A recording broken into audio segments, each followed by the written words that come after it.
Olá pessoal, eu sou o Gustavo Campelo. Opa, eu sou o Dan Wroblewski e nós somos Animais. Bom, estamos aqui hoje no episódio 3 com um convidado muito especial, Leonardo Algata, fundador da Tudo de Cão, um cara que eu tenho profunda admiração. Todos os nossos contatos foram sempre muito positivos e um prazer conversar com você. Que bom que você aceitou o convite. Estamos felizes aí com a sua presença. E aí, galera, bom dia, bom dia. Prazer imenso estar aqui, ainda mais com vocês dois aqui. Eu acho que eu já contei essa história diversas vezes e acho que eu não estaria no meio do adestramento se não fosse pelo Dan. O Dan foi meu grande responsável, que legal, né, por me fazer entrar no mundo do adestramento. Então começou tudo com ele, né, desde que eu tinha meus 16 anos já acompanhava. Eu via, não sei se você lembra, lá no Recanto Fazendeiro. Nossa Senhora, pegava nem o existe mais. Cursinho, aí passava lá e olhava. Eu perdi uns 2, 3 ônibus assistindo lá o Dan treinando com a Coca. O Rottweiler. Você contou uma vez, sim. Isso faz tempo, hein, Léo? Uns 25 anos atrás. Não. Eu tinha uns 16 anos, aí fazer uns 3 anos.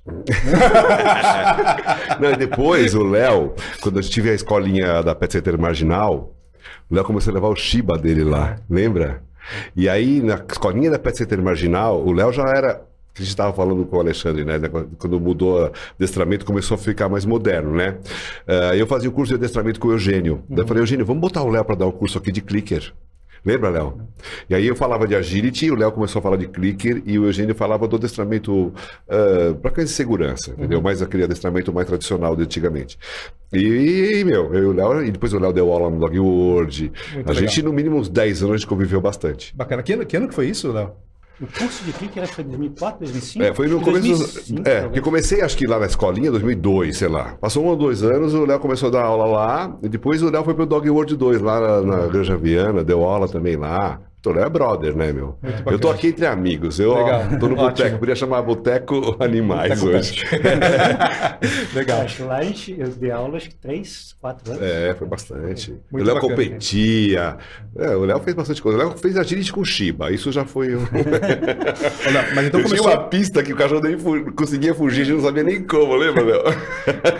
Mas então começou que você gostava muito de cachorro, sempre gostou, imagino, né? E aí quando que você falou, não, quero começar a trabalhar com isso, como foi esse contato? Você assistiu o Dan só como espectador? Como que foi isso?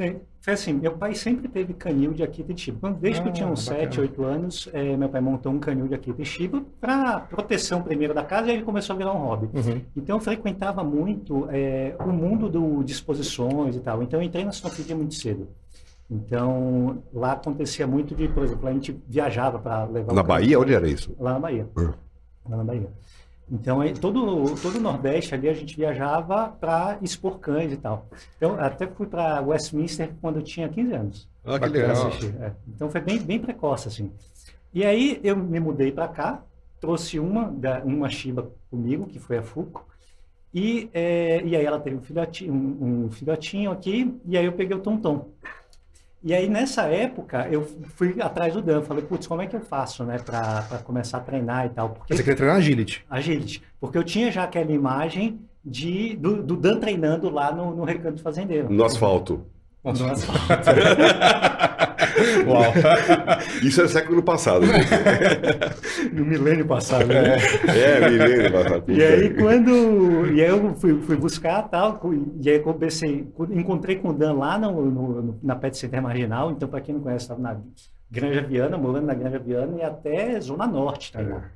Né? E o Dan falou, caraca, eu tenho uma escola aqui do lado, né? Do lado da sua casa, por que você não começa a treinar aqui comigo? E aí a gente começou a treinar tal, e aí surgiu a Duda, né? Que foi a Border, né? A Border, isso. Lembro bem da Duda. Então, a Duda, quando começou, ela era muito medrosa, ela tinha muito medo das coisas, ela fugia, ela era bem... Ela chegou numa situação bem atípica, assim. E aí, ninguém tinha saco para botar a mão nela, então eu falava, Léo, você enche meu saco aqui todo dia, vai treinar alguma coisa. Pega aí, a Duda. Né? Pega a Duda aí, vai ver o que rola. E aí, comecei a treinar, brincar com ela e tal, e começou a rolar uma conexão forte com ela. Né? Só que o fato dela ser muito medrosa, mas ela já era mega drive, aquela cachorra. A cachorra era fantástica. E o que foi interessante nela foi exatamente que ela saiu de uma cachorra muito medrosa e passou a ser muito louca, né? Ela começou exatamente pela forma com que rolavam as coisas, saiu de um extremo e foi para o outro, porque ali era onde ela realmente se encontrava. fora da pista ela era uma e na pista ela era outra. E aí aconteceu, no início era um strike na pista, né? Derrubava todas as barras, atropelava, beliscava, mordia. Então é um caos. Lembra da Pere quando veio para cá? Lembro. Você lembra Uma campeã mundial da Espanha. A Pere Saavedra. Saavedra. Legal. Eu lembro, isso foi em 2000 e... Sei lá, 5? 2005. É. Você lembra da Duda mordendo a cara dela? Não. Nossa, como foi isso? Ela excitando, entrando naquela pilha, naquele frenesi, e a Pere deixando ela frustrada. No momento ela subiu, pau, beliscou. Uau! Era nesse nível a loucura. Né? Faz parte. E aí, e aí todo mundo na época, a gente ainda tinha uma visão muito tradicional de resolver problemas de comportamento. Para construção, não. No Agility, eu acho que foi o primeiro lugar dentro do... Um divisor de águas mesmo.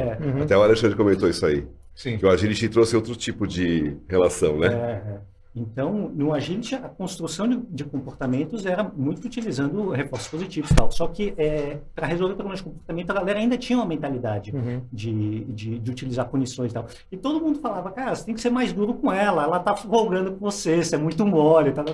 Só que para mim não tinha sentido. Né? Então, eu e o Dante quebrava altos pau em pista do tipo, não vou fazer isso, porra. Não, mas eu na verdade, assim, também nunca fui desses punidores em excesso, mas eu sempre falei assim, não, Léo, frustra um pouquinho e tal, né? Você é mole, você é mole com ela. Dá um ei, sabe? Não é uma coisa assim. Eu conheço bem as broncas do Dan. Toda semana. Não, mas eu sou assim, ó. Eu sou assim, eu trato os cachorros a pão de ló, mas os donos... Então, e por isso que eu falo que o Dan foi o grande responsável por isso, porque lá o ambiente era muito propício para isso. Né? Então, quando eu colocava, não quero fazer... Não, mas eu sempre dei muito espaço pro Léo. Os caras olhavam torto pra mim. Porque, que Léo? Eu falo, não, deixa que o Léo vai chegar lá. Lembra, Léo? E os caras, porque assim, a maioria veio desse Agility antigo. Os caras são bons, mas os caras tinham algumas técnicas muito aversivas, né? E o Léo me ajudou também, porque eu já era uma escola mais light, uma galera... Porque assim, já me davam meio torto, porque é veterinário, quer ser adestrador. Entendi. Aí vem com um louco que nem o Léo. O Dan e o Léo, esses caras não vão chegar em lugar nenhum, entendeu? Era mais ou menos assim, não era? Aí o Sami começou, e o Sami aprendeu muito com o Léo. Foi bem legal, bem legal. Bacana. E aí, dentro desse meio tempo, o Dan me chamou para fazer esse curso lá na Pet Center Marginal. Pra você ver, botei o Léo lá. Porque nessa época, como eu percebi que, assim, apesar de estar aprendendo muito lá, tinha muita coisa que a gente precisava aprender mais. E eu comecei a buscar muita referência fora. Mas quando você estava dando o curso, você ainda não trabalhava como adestrador? Não. Não tinha esse trabalho? Tá. Ainda não. Ok. Era exatamente porque a Duda teve, apesar do começo ter sido bem difícil com ela, a gente começou a ter resultados muito legais com ela. Sim. Aquela coisa, né? A cachorra tinha muita vontade, porque ela não era praticamente punida, né? E ela só era reforçada, bicho na máquina. E foi legal, porque eu dei o espaço pro Léo, porque eu percebi que ele tinha talento. Eu também aprendia com ele. Falei, por que ele não pode ajudar a ensinar os outros? Bacana. E aí, quando ele me convidou, foi na saída do Toco, lembra? Na saída do Toco, ele falou, Léo, você não quer assumir? O Toco era o maior aversivista. O que é o Toco? O Toco morava na Brasilândia, lembra? Vizinho do Elhão. O Toco era adestrador das antigas. Lá ele tinha até que um donzinho, assim, no Agility. Ele era bom. Só que quando você não tava de olho, ele dava uns cutucos nos dogs, entendeu? Porque na época todo mundo fazia isso. Na época todo mundo fazia isso. Não, mas tínhamos mais, né, Léo? Tinha uns bem famosos aí que fizeram muita barbaridade. Sim. E aí, com isso, a galera vendo o resultado da Duda e tal, e aí, lá dentro da DW, começaram a aparecer pessoas tipo, putz, eu tô com um problema assim, tô com um problema, o cão muito medroso, o cão agressivo. E eu jogava pra ele também. E aí a gente começou a trabalhar junto, adestramento de domicílio e tal, e foi. E aí o que surgiu na época, que pra mim sempre foi um hobby. Para mim sempre foi, tipo, eu sempre gastei para treinar meu cachorro, nunca ganhei para treinar meu cachorro. E aí quando surgiu isso, falei, pô, na época tava fazendo estágio de física, tal, outra coisa tinha nada a ver. Cara físico. Da USP. Por isso que achavam que vocês eram loucos, né? Não, era um hospício, que era todo mundo louco lá. E a gente ficava treinando até, tipo, meia-noite, 1h da manhã. A gente emendava com cerveja, emendava churrasco. A gente fez bastante coisa junto. Então a gente ficava treinando muito tempo lá. Então o que acabou acontecendo é que quando eu comecei a ver essa possibilidade de falar, caraca, por que não começar a viver de adestramento, sendo que eu sempre paguei para treinar?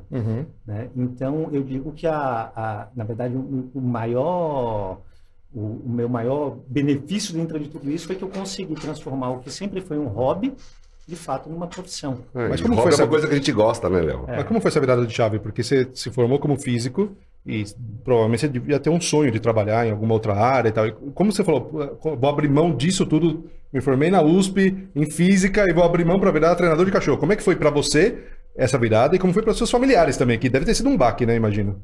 Olha, começar de trás para frente, né? Para os meus pais, eles sempre apoiaram muito aquilo que eu gosto de fazer. Legal. Então, eu não... lógico que rola uma frustração no sentido de, caraca, porque assim, durante toda a preparação para o vestibular, eu tinha nota para entrar em medicina na USP, né? Porque eu sempre fui um bom aluno. Então, eu tinha nota para entrar, por exemplo, em medicina, engenharia, em qualquer faculdade que eu quisesse. Só que, dentro do meu ensino médio, eu me encantei por física. Né? Porque eu queria trabalhar com pesquisa, tá? Outra questão. Só que dentro da física, quando eu fiz minha iniciação científica, eu olhei e falei, puta, não é isso. Entendi. Não é isso. E aí aconteceu uma coisa interessante, porque como eu comecei a ir muito para um lado de cães, eu deixei a faculdade de lado. Ah, você não concluiu? Concluí. Concluiu, mas Só que eu levei 17 anos para concluir a faculdade. Uau! Você conhece alguém que levou 17 anos? Não, você é a primeira vez. E aí muita gente, pô, mas como você não foi jubilado? Fui jubilado 2 vezes.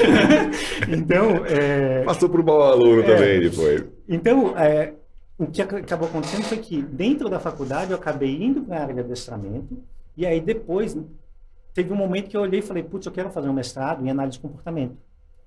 E aí, para entrar, eu falei, só que eu preciso me formar antes. Aí eu falei, beleza, deixa eu pegar e me formar. Eu peguei, tipo, um ano, peguei, me formei, e aí entrei no mestrado de análise de comportamento. Okay. Então, o caminho foi um pouco diferente nisso. Então, eu diria que Mas foi até bom, né? Porque você teve bastante tempo para observar cães, né? Exato. E aí, quando você estava maduro, exato, você partiu pro... E análise de comportamento você fez onde, Léo? na USP. Ah, você fez lá também? Eu fiz lá também. Né? Você fez com César Ades, com o pessoal lá? Caramba, que ano foi isso?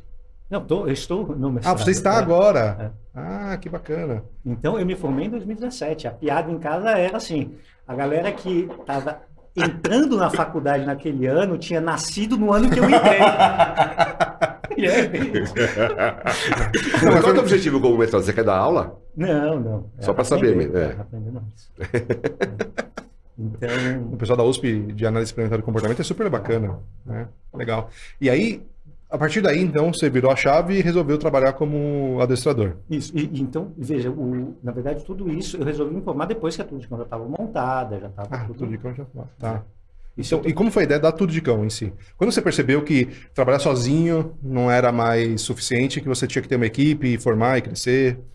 Foi no momento que eu e a Sara, a gente estava dando cerca de 10 a 11 aulas por dia.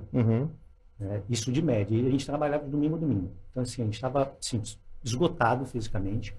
E as pessoas, elas procuravam muito, porque a gente desenvolvia um relacionamento muito próximo com os nossos alunos. Então, as pessoas o tempo todo mandando mensagem, né, por SMS e tal, ligando, e a gente não conseguia atender as pessoas, porque a gente estava dando aula. E aí isso começou a gerar uma angústia muito grande. E a gente percebia que a forma com que a gente se conectava com os alunos e, por conta disso, os alunos se conectavam com os cães era muito diferente do que estava acontecendo na época. Isso a gente está falando de 2009, 2008, 2009, e a Tudo de Cão foi montada como franqueadora em 2010. Então, a gente estava numa angústia muito grande com isso e falou, cara, a gente vai precisar tomar uma decisão aqui. Ou a gente vai começar a subir os nossos valores para selecionar e elitizar cada vez mais o que a gente faz, e esse seria o caminho mais simples, mais rápido, mais fácil, que daria mais dinheiro, sem dúvida alguma, ou a gente vai precisar expandir e ter uma equipe. Terceirizar, né?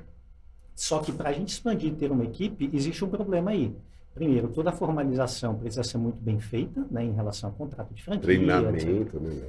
Mega treinamento, a gente vai precisar parar de dar aula, porque muita gente não pensa nisso, mas você treinar as pessoas, você precisa sair completamente. Tem que treinar a pessoa, não o cachorro. Exatamente. E sem ganhar acompanhar, nada. né, Léo? Não, aí chegou a hora do investimento, né? Exato. No business. E aí a gente tinha recursos assim, para a gente conseguir se manter algo em torno de 1 ano e meio, um ano e meio. com os nossos custos que a gente tinha. Beleza, falou, vamos investir nisso. Só que aí quando a gente foi começar a pesquisar em relação à franquia, tinha uma coisa muito... A gente viu que era um outro mundo ali.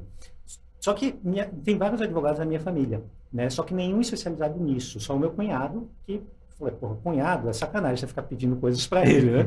Aí eu cheguei para minha mãe e falei, mãe, expliquei a ideia e tal. Ela falou, pô, legal, eu te ajudo. Falei, porra, beleza, né? Minha mãe vai ajudar, tá tudo certo. Ela foi lá, pegou todos os livros de franquia, leu, estudou tudo e tal, e falou, legal, agora é a sua vez. Me deu uma pilha desse tamanho. Todos os livros sobre franquia, né, eu recebi, comecei a ler. Beleza. Legal, agora vamos montar o contrato. Ela falou, beleza, vai montando e me manda. Moral da história. Tudo que tinha na época de franquia, eu estudei e eu comecei a redigir o contrato. E aí eu mandava para ela, voltava, ia, voltava, só que eu não diminuí minhas aulas. Eu fazia isso de madrugada. Então, eu fazia isso, tipo, chegava em casa 11h30 da noite, saía às 6 horas e eu fazia nesse período. Então, e aí eu fui fazendo isso, a gente levou cerca de um ano, tinha uma coach de negócios também trabalhando com a gente, né? E aí a gente montou tudo isso ao longo de um ano e pouco, e aí eu falei, beleza, agora a gente está pronto para lançar. Então, respondendo a pergunta, a gente entendeu que para que a gente conseguisse atingir mais pessoas da forma com que a gente acredita, não sendo uma coisa ainda é um pouco elitizado, obviamente, sim.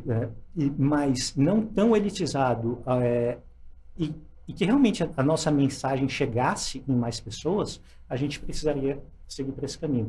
E aí é óbvio que quando a gente está montando uma equipe, a gente precisa tomar muitos cuidados, né? E exatamente porque vai carregar nosso nome, nossa marca, etc, etc. Então, a gente quis manter uma quantidade muito pequena no início. Então, nos primeiros 4, 5 anos, a gente manteve uma quantidade de 4 a 5 franqueados, exatamente para a gente entender esse processo, né? De treinar, de confiar. E cuidar da qualidade, né? Exato. Então, o que a gente imaginou que seria um processo rápido ali para montar e começar a receber alguma coisa, pelo menos para separar o que a gente estava antes, levou muito mais tempo. Muito mais tempo.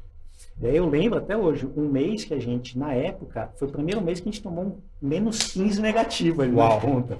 Isso a gente está falando, seria o equivalente hoje, descontando a inflação, a menos 40. Menos 40, menos 50, bastante, né? É um baque. E aí a gente falou, caraca, ferrou, né? Tipo, como que a gente vai fazer aqui para se manter isso? E todo o nosso planejamento foi pro ralo ali. Então, aí, sim, a gente precisou sambar ali para conseguir pagar as contas e tal. Então, os primeiros anos da Tudo de Cão, onde a gente realmente investia energia para treinar as pessoas, e a gente investia muito tempo e a pessoa não rolava depois. Isso aconteceu muitas vezes. Então, a gente levou, na verdade, um amadurecimento de uns 5 anos para entender como seria esse treinamento. E aí, a partir daí que a gente começou a deslanchar como equipe. E hoje vocês têm quantos franqueados? Hoje a gente está com 74, acho. 71. Muito legal, bacana. Então, hoje a gente atende 10 estados diferentes, a gente tem aluno em 23 países. Que legal. 23 países. De forma online, é isso? E legal. tem aquela plataforma também na internet, que quantas pessoas acessam aquilo lá? Ali a gente está hoje com 1.500 alunos, mais ou menos. Isso é impressionante. Desculpa, portal... Tudo de Cão Transforma. Tudo de Cão Transforma. Isso é muito legal. Legal. Muito Isso bacana é mesmo. muito legal. E qual que é o objetivo com o Tudo de Cão Transforma? Porque ela atende, me corrija se eu estiver errado, né? Atende tanto donos de cachorro, pessoas que talvez queiram ter cachorro e ainda não têm, e treinadores também. Muitos treinadores assinam, né, a plataforma de vocês. Mas ela surgiu com qual objetivo exatamente? Sim, na época a gente pensou em lançar um canal no YouTube aberto e gratuito para todo mundo. Né? Porque exatamente nessa missão de levar o adestramento positivo para mais pessoas e ver aquela transformação que eu tive com a Duda, que a gente viu os nossos alunos tendo com os cães dele, a gente falou, pô, a gente precisa expandir isso. Né? Aí a franquia foi um começo, depois a gente lançou aulas em grupo, que vai um pouco nessa direção, e a gente falou, pô, vamos transformar isso em algo mais acessível. Né? E a gente falou, vamos transformar isso num canal do YouTube. Só que quando a gente começou a pesquisar canal do YouTube, a gente falou, cara, não é isso que a gente quer. Porque a gente viu que o canal do YouTube era muito cheio de dicas. E não é dica que a gente quer dar. A gente quer dar uma orientação completa, onde a pessoa tem começo, meio e fim, que faça realmente a diferença. Uma pessoa acessando só aquilo lá, ela consegue adestrar o cachorro dela? Consegue. Então, e aí, com isso a gente falou, não é exatamente o YouTube que a gente quer atingir.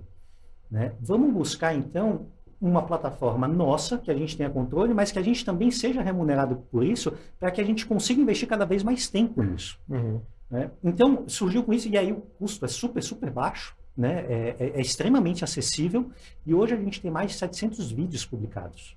Então, eu diria que assim, hoje não existe nenhum curso no mundo que tenha esse conteúdo que tem. Entende? Porque são, assim, a quantidade de horas que tem de conteúdo lá é uma coisa que eu pessoalmente não conheço nenhuma outra plataforma que tenha. Então, as pessoas do mercado vendo isso começaram a enxergar aquilo como um curso, não foi criado com o propósito de ser um curso. Entendi. Pois é. Mas acaba funcionando como. E mesmo dentro da publicidade. E é separado a parte profissional da parte. Não, tudo junto. Tudo junto, tudo junto. Então, para qualquer A linguagem é bem tranquila.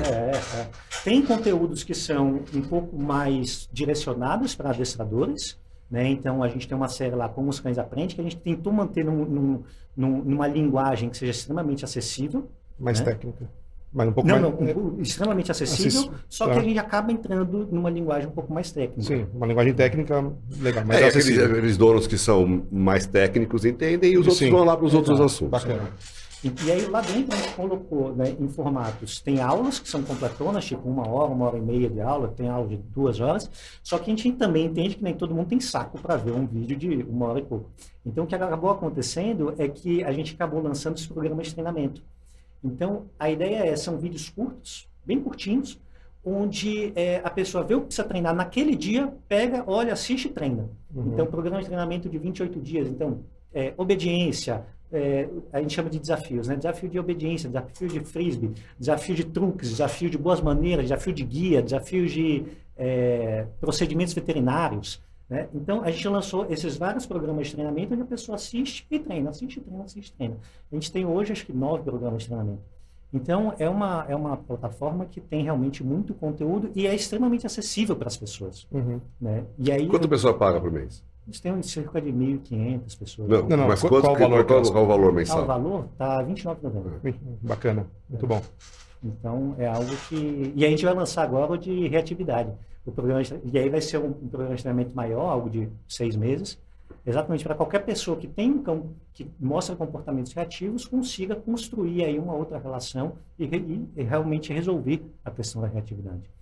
Então, a ideia é realmente ir construindo isso. E a gente está com isso há 5 anos, por isso tem tanto conteúdo. E aí falando em reatividade de modo online, né, eu tenho muitas dúvidas sobre a possibilidade disso acontecer, né? Porque a gente pega bastante caso na Cão Ideal de reatividade e a gente pega os donos de cachorro, obviamente, muito perdidos e às vezes já passou por 3, 4, 5 adestradores e já está até desacreditando que é possível reverter. E como fazer isso de forma online? Porque, no meu ponto de vista, é uma coisa bem técnica e difícil para um dono comum lidar com isso, né? Como que vocês imaginam resolver esse problema? A gente precisa sempre criar quais são as referências que a gente vai adotar antes de ir para a próxima etapa. Né? Então, essa é a parte mais central da questão. Porque o que eu vejo no treino de reatividade, e por isso que eu vejo que a maior parte dos treinadores acabam falhando no treino de reatividade, é querer fazer as coisas sem que o cão esteja pronto. Então, o que a gente faz é fazer um resumão aqui, né? Então, a gente começa construindo uma relação do tutor com o cão muito boa. Né? E aí, desconectado com o cachorro, com outros cães. Né? E eu vejo que normalmente as pessoas tentam treinar direto com o cachorro. O que a gente faz vamos reconstruir essa relação. Né? Então, fazer um bom treino de obediência, um bom treino de... O cão saber utilizar guia, o cão saber... O dono fazendo isso. Aí você já deu um baita upgrade nesse dono. Exato. Assim, já é um dono comum. Né? E o dono precisa virar um treinador, ele precisa ter ciência disso, ele precisa ler de linguagem corporal, ele precisa entender o processo de aprendizagem. Se isso não acontecer, não vai dar certo. Isso fica claro. Então não é para todos os donos. Não é para Porque a maioria dos donos são imediatistas. O adestramento online não é para todos. Então, porque assim, o que acontece? O dono, quando está com um problema desse, ele quer resolver na hora. Ele deixou chegar um ponto que precisa resolver na hora. Então, né? E aí, isso, já na aula experimental, a gente deixa claro, fala, não vai ser essa abordagem. A gente não vai, para que isso funcione, você vai precisar botar a mão na massa e treinar e conhecer mais o que é o seu cachorro. Se isso não acontecer, não vai funcionar. Mas, por exemplo, um dono que mora num lugar distante é muito bom. Porque aqui em São Paulo o cara vai ter ajuda, mas e o cara que mora longe? Sem dúvida. É, não é? Mas isso que o Léo falou é super importante, É. porque o que eu vejo hoje é isso, o dono que já está com problema já, que não aguenta mais, ele chama um profissional que talvez não dê certo, 2, 3, 4, ele fica desacreditado. E aí quando você chega lá com uma abordagem falando que é necessário que ele aprenda outras coisas, que não tem nada a ver com o problema em si, mas que vai se refletir no problema, aí eu falo, mas calma, ninguém falou isso para mim. E aí quando você começa a ensinar do relacionamento, como que você tem que ser o dia a dia, montar uma rotina, aí eles começam a voltar a acreditar. Então, acho que você tem toda a razão. Talvez esse seja o caminho que eu não via de trabalhar online com reatividade. Exato. Bacana, E aí parabéns, a gente muito legal. constrói primeiro essa base sólida. É que não é para todos. E ensina para o tutor, em paralelo, como funciona a linguagem corporal do cão, então ele aprender a ter mais olhar sobre quando o cão está desconfortável, quando não está, quando ele está sendo disposto a aversivo, quando não está, e ensina uma bagagem para o cão para sair dessa situação sem recorrer à agressividade. E aí, com base nisso, aí o cão está pronto para começar as primeiras exposições com outros cães. E aí a gente monta um ambiente que seja relativamente controlado, com o cão longe, e vai mostrar para o cão... Outros cães, com outras pessoas, com outros ambientes, né? Porque Exato, a reatividade está... E aí o cão vai aprendendo dentro desse contexto a sair dessa situação sem mostrar agressividade, e aí depois a gente começa a generalização, que aí é onde as pessoas tentam começar a trabalhar. Uhum. E aí é uma diferença muito grande de bagagem que o cão tem. Sim. Entende? Bacana. Então a gente tem muitos casos, inclusive a gente começou a montar, a gente fez 2 lives recentes mostrando exatamente esses casos, que foi exclusivamente online. E aí é muito interessante ver reatividade sendo trabalhada online nesse sentido. Bacana, muito legal. Voltando um pouquinho na história, e já contando como você se tornou adestrador e virou um profissional da área, e aí de repente a gente já passou pro... Eu e a Sara estamos juntos e montando uma equipe, né? Como que foi esse meio tempo? Você conheceu a Sara já era treinadora? Já era treinadora. Na verdade, eu tive uma estagiária lá no Dog World 2 e a Sara era amiga da estagiária. É verdade, Como chamava a estagiária? Thaís. Então, aí... Thaís. Eu tô ligado em todos esses negócios aí dos processos do Léo. Você é o pai do Léo. Não, mas eu tava lá. Porque eu dei um estágio pra uma moça que era zootecnista, não era? Zootecnista. E ela que foi lá no Dog World 2 e a Sara era amiga. Aí o Léo catou a amiga da estagiária. E deu certo.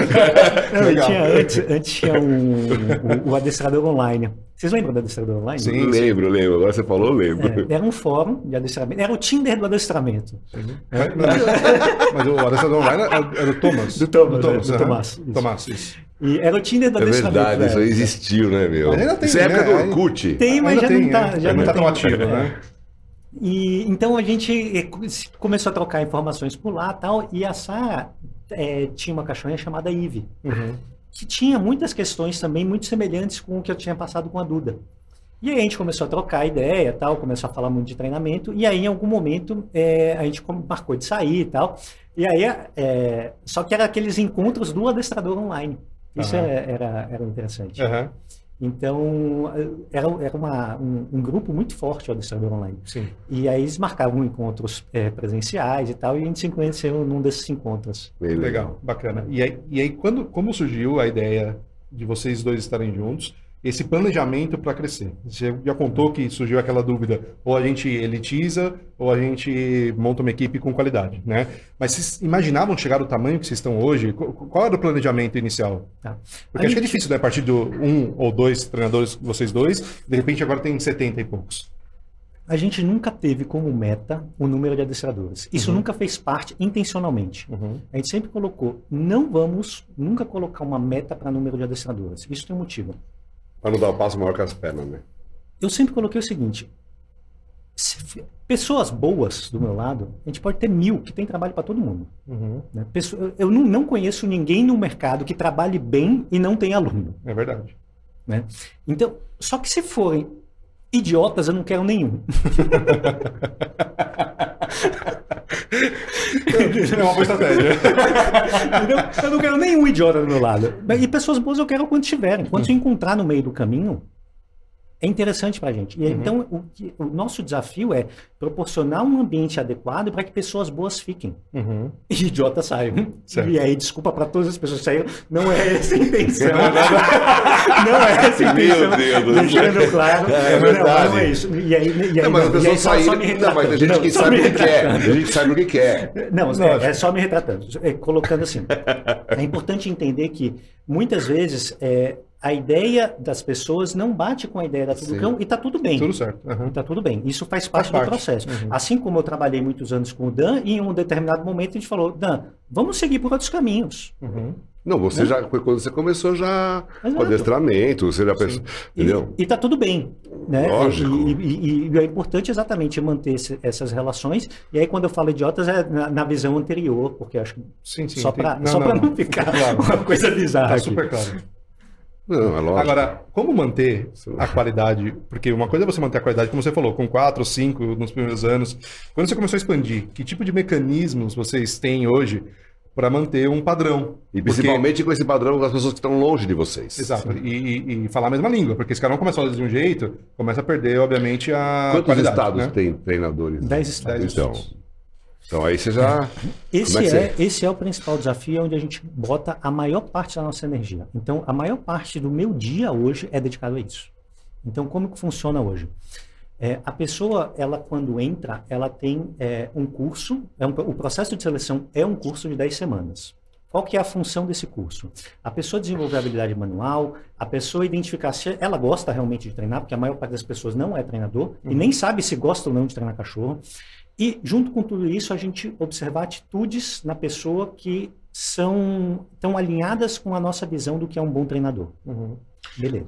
Então, esse é o primeiro ponto. Em 10 semanas ele percebe se não é idiota. Ele tem bastante tempo para observar. Cada vez mais. E aí, pensa assim, durante esse curso, a pessoa precisa gravar, em média, 150 vídeos treinando.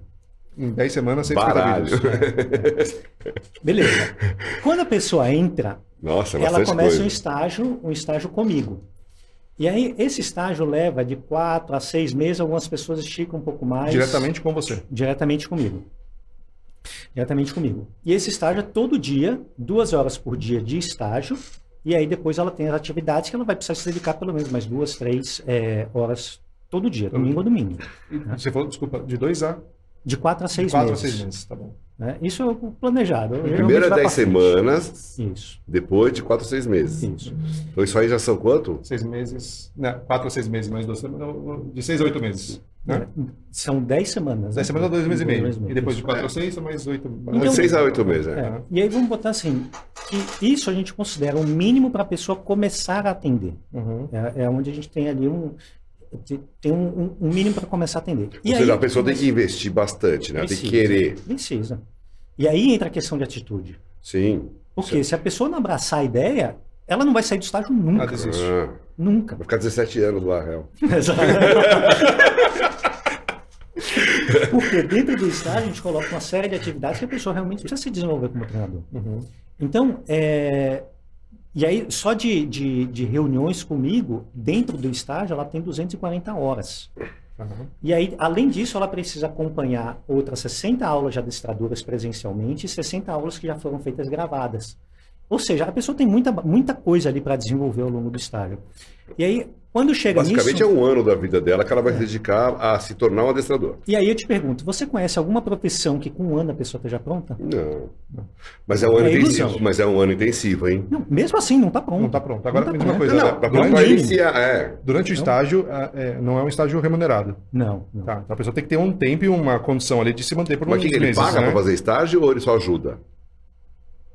O estágio ele continua pagando como curso? Não, ou ele só... Ela paga as 10 semanas. O estudo, aquelas 10 semanas pagam um valor ali, e aí ela pode entrar na franquia. Beleza. Quando ela ingressa na franquia, ela paga uma taxa inicial de franquia. Sim. Que é um valor que não paga meia hora, por exemplo. Sim. Aí ela tem esses 6 meses aí de estágio. Isso. E aí ela vai começar com os primeiros alunos. Mas esse estágio ela é remunerada? Não, zero. Zero remunerado. Então ela precisa, e é uma das coisas que a gente fala muito, olha, você precisa se planejar financeiramente. Sim. Então, mas não, um cara que está quebrado, mas que tem dom, não consegue ser seu... Não consegue, porque vai precisar se dedicar a esse Então, mas aí, de certa forma, você está elitizando, né? Em parte, sim. E é um grande problema. Só que, assim, o valor que a gente estipula para todo esse processo é muito baixo frente ao que a pessoa recebe. Então, só que ela precisa ter uma estrutura para se manter nesse... Por 6 meses, Sem dúvida. Então, e aí eu coloco assim, que isso é o começo. É o mínimo. Para a pessoa poder conversar com o tutor. Sim. Né? A partir daí, a pessoa tem o que a gente chama dos dog camps, que são imersões em torno de um tema. Então, na terça-feira agora, a gente começou o dog camp de discriminação e generalização. Então, a gente se aprofunda em um tema e toda a equipe está trabalhando em cima daquele tema, onde vão ter atividades durante toda a semana e semanalmente a gente se encontra, online, as pessoas vão treinando, a gente faz análise de vídeo e tal. Então, a pessoa, quando tem esses dog camps e tem o suporte. Então, como que funciona o suporte? Hoje, os adestradores que estão há mais tempo na equipe, com os melhores índices, com as melhores performances, a gente convida para serem os adestradores dos nossos adestradores. Uhum. Então, os adestradores que ingressam, eles podem agendar um suporte com os adestradores mais antigos. Os adestradores mais antigos são remunerados pela Tudo de Cão. Legal. Então, as pessoas que entram conseguem discutir casos com os adestradores mais antigos, ou seja, tem um ambiente... Tem uma onde hierarquia ela recebe, também, né? eu não diria hierarquia, mas tem um suporte para que a pessoa consiga se desenvolver. E uma das questões que a gente mais tinha receio no início é de transformar numa equipe muito grande e perder essa relação. Né?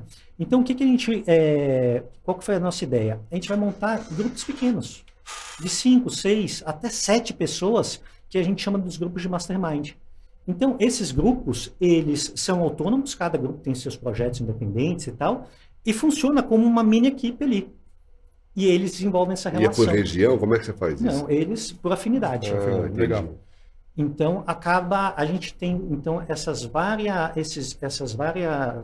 vários suportes onde a gente consegue entregar novos conteúdos para essas pessoas o resto da vida que tiver na Tudo de Cão. Né? Então, muitos dos cursos de pessoas que a gente trouxe de fora, como o Steve White, a Emily, como a Michelle Pouliot, a gente pediu autorização para essas pessoas para gravar todos esses cursos, todo mundo tem acesso a tudo isso. Entende? Então, eu diria que se no portal tem muito conteúdo, no espaço do franqueado é uma coisa surreal. Assim, o volume eu não consigo nem mensurar a quantidade de horas, porque deve ter, sei lá, 5.000 horas de conteúdo. Uhum. Porque todos esses suportes também são gravados. Então, quando a pessoa, um adestrador, pede o suporte para o outro, a condição vocês precisam gravar e disponibilizar para toda a equipe. Legal. Porque serve como exemplo, né? Como material de estudo. Então, só no último ano, em termos de suporte, a gente investiu algo na casa de R$70 mil e existe todo um banco de dados só aí tem algo em torno de 1.500 horas de conteúdo que foi gerado no último ano. Uhum. Então, a gente construindo isso, a gente garante que eu diria que a gente tem o maior banco de dados do mundo em relação a planos de treino, em relação a casos documentados e tal. Bacana. E desses adestradores, treinadores, como é que vocês chamam? Adestrador, treinador, como é que vocês... Bom, eu me intitulo adestrador. Qual a taxa de pessoas que saem e as que ficam forever lá? A gente tem uma taxa baixa de pessoas que saem. Teve uma época que a gente saiu ou foi saído, tipo, 1-2 semanas, a 25%, foi uma treta aí que aconteceu, a gente pode falar disso mais pra Uma treta frente. interna? Uma rebelião. Uma cisão? Uma rebelião. Uma dissidência? Mas isso é legal eu de falar. diria que, assim, hoje, se a gente tem 70 e poucos, a gente teve pessoas que saíram, enfim, umas 30 pessoas que saíram. Vocês seriam 100 se não tivessem saído todos. Mais ou menos isso. E esses 60 são antigos, a maioria. Tem uma pessoa que está fazendo 11 anos agora, Legal. que é a Ana, que foi acho que nossa A Ana conheço bem. terceira, acho que foi nossa terceira franqueada, não, quinta, quinta franqueada, ela está com a gente até hoje. Tem várias pessoas com 6, 7 anos de equipe. Bem legal isso. Muito legal. Porque o ambiente é bom, é bem remunerado, o cara vai evoluindo, bom. E aí, veja, quem que sai da equipe? Ou aquela pessoa que não se encontra dentro da equipe e por questões do tipo, putz, me acho idiota, normal. Pô, ela é idiota, não. Beleza. Algumas pessoas saem por isso. Outras saem porque acabam encontrando, falam, pô, o que eu gostaria de buscar, porque é um ritmo meio insano no sentido de se desenvolver como treinador. Né? E vocês sabem muito bem que se a pessoa para de estudar, em 2 anos ela está fora. E a gente não permite isso dentro da Tudo de Cão. Então a gente realmente enche o saco e pressiona para que as pessoas continuem se desenvolvendo. E eu sei que isso é muito desgastante. para as pessoas. E muitas E pessoas... no ritmo que que o franqueador quer, né? Exato. Isso é chato para algumas pessoas. E algumas pessoas estão num nível super legal e falam, pô, não quero isso pro resto da minha vida. Tipo, não quero mais chefe. Também A nossa relação não é de chefe. Não eu não mesmo. quero mais ser franqueado. Pô. Agora, E aí o cara sai de boa ou tem que pagar a multa? Não, sai de boa. Sai de boa. E esse que sai, eles continuam treinando cães ou mudam de profissão? Muitos continuam treinando cães. Né? Alguns optam em algum momento, aquelas pessoas que não se encontram falam, putz, não é isso, tá tudo bem, vai seguir para outro caminho. Né? O que é importante, na verdade, que eu vejo e muitas pessoas perguntam assim, mas como que você faz para manter os franqueados? Né? É uma pergunta muito recorrente. Eu falo, olha, para mim, o ponto se a pessoa, eu nunca vou criar cláusulas restritivas, no sentido de, se você sair, você se ferra. Não, ao contrário, se você ficar, você se dá bem. Uhum. Se é isso que você quer, um ambiente propício para se desenvolver profissionalmente, ter contato com pessoas boas e que, se você está buscando a excelência, aqui é o lugar. Sim. Agora, para você chegar nisso, que você está de parabéns, é realmente incrível, você teve que abdicar, você e talvez a Sara também, de estar diretamente com os cães, que foi de trabalhar diretamente com os donos de cães e cães, sim, né? Como que foi isso para você? Pergunto isso porque chegou um momento na Cão Ideal que eu também precisei fazer isso e eu fui por esse caminho e eu me arrependi amargamente porque eu percebi que eu gosto muito das pessoas, adoro estudar, adoro treinar, mas eu adoro mesmo estar com os cachorros. E é por isso que o Dan me chama de louco. Eu falo, cara, você não precisa mais porque você trabalha que nem um louco. Porque eu amo, cara, o que eu faço e eu quero estar com os bichos e tal. Eu né? falo que é louco porque você pode trabalhar um pouco menos, só isso. Mas eu gosto, então eu sou... É hobby. É isso. Não, mas o que ele faz? Ele percebeu, ele tá viajando, ele tá passeando, porque também Sim. se você ficar só no trampo, você fica louco. Até a saúde física, entendeu? Então, assim, é complicado, tem que tomar cuidado, né? Sem dúvida. Ele falou, posso infartar, posso ter... Calma, vai devagar. É verdade, né? Estamos buscando equilíbrio agora, está bem mais equilibrado que antes. Mas quando eu me afastei um pouco dessa rotina do treinador, do adestrador mesmo, eu comecei a ficar mais estressado. Eu comecei a ficar pilhado demais, estressado, e eu percebi que não era um caminho bom. E aí eu tive duas alternativas, né? Ou voltar a regredir e não crescer tanto, talvez, né? Ou... ter pessoas que me ajudassem. E aí o caminho que eu fiz foi isso. A gente começou a criar um esquema até parecido com o seu, que são mini equipes, cada uma com um diretor técnico. E, enfim, é um pouco diferente, mas é próximo e tá dando super certo e estamos evoluindo bem. Mas eu queria saber de você, como foi para você e para Sara abdicar justamente essa questão de estar diretamente com o cliente ali, na mão na massa mesmo? Eu vejo assim, para mim, nós somos aquilo que fazemos diariamente. Uhum. Então, no momento que eu não treino mais diariamente, eu deixei de ser um adestrador. Uhum. E eu nunca deixei de treinar. Teve alguns só treinou menos. Eu acho que nem menos. Em alguns momentos eu mudei um pouco o foco. Então, para mim, se você falar qual a sua grande frustração ter saído do Agility. Mas você vai voltar. Eu também saí, fiquei 14 anos fora e voltei. E eu percebi também que foi uma grande frustração. Eu falei, cara, a gente já é um playground pro adestrador. Foi nessa época. Como começou a crescer, eu tive que abrir mão de algumas coisas. E uma dessas coisas foi o Agility. E também teve um outro motivo, que a cachorra que eu treinava Agility era muito boa, né, a Frida. E teve artrite reumatoide, teve que ser sacrificada, e foi meio que forte demais pra mim. Eu também me afastei um pouco por conta disso. E aí quando eu falei, não é esse caminho, eu tenho que voltar, eu voltei pro Agility também. Né? Exato. Então assim, para mim treinador é aquele que treina todo dia. Uhum. Então, qual foi o meu caminho dentro disso? Quando eu percebi que os meus cães já estavam ficando com uma certa idade, e eu não estava ali na pegada de pegar um outro filhote, falei, beleza, o que eu vou fazer? Vou começar a ir para cães de assistência. Que é um projeto que a gente tem dentro da Tudo de Cão, que é a Cão Inclusão, que agora está ganhando vida própria. Legal. Né? A gente está conseguindo separar a Cão Inclusão da Tudo de Cão. Que a ideia é treinar cães para ajudar pessoas com deficiência. Então, eu comecei a realmente mergulhar nisso. E um dos motivos da gente trazer a Michelle Pouliot foi por conta disso. Uhum. Né? Para quem não conhece, assim, a Michelle Pouliot, ela uma treinadora, ela foi treinadora de cães-guia a vida inteira, né? E exime a treinadora em freestyle, ela tem hoje seus 60 e poucos anos. E assim, para mim eu diria que é a treinadora mais bem-sucedida que já existiu com cães. Não em todas as áreas, mas com cães eu diria que ela é a treinadora mais bem sucedida. Por quê? Não financeiramente nada disso, mas tudo aquilo que ela se propôs, não tem ninguém melhor que ela na área. É impressionante, assim, onde ela botou a mão, o negócio funcionou. E para você ter uma ideia de como ela começou, ela chegou, ela viu um anúncio de buscava treinadores de cão guia, ela foi bater na porta da escola, eles olharam e falaram, pô, que legal o seu interesse, mas você é mulher, né? Mulher não tem condições nem psicológicas, nem emocionais de treinar cachorro. Mas que ano foi isso? É pra você entender a época. Em 70. Anos 70 deve ser, né? Eu acho que antes até. Não, porque ela deve ter nascido 50 e muito, 60. Né? Uhum. E aí ela, aí ela foi para uma outra escola, foi a primeira mulher contratada da escola. Ela começou de forma tradicional, fez a migração para treinamento, para adestramento positivo na escola, num meio que é completamente tradicional, e aí escolas do mundo todo começaram a buscar ela para fazer essa mudança. Então a mulher é sensacional. Chama Michelle Pouliot, quem quiser busca aí depois. De onde que ela é? É dos Estados Unidos. Estados Unidos.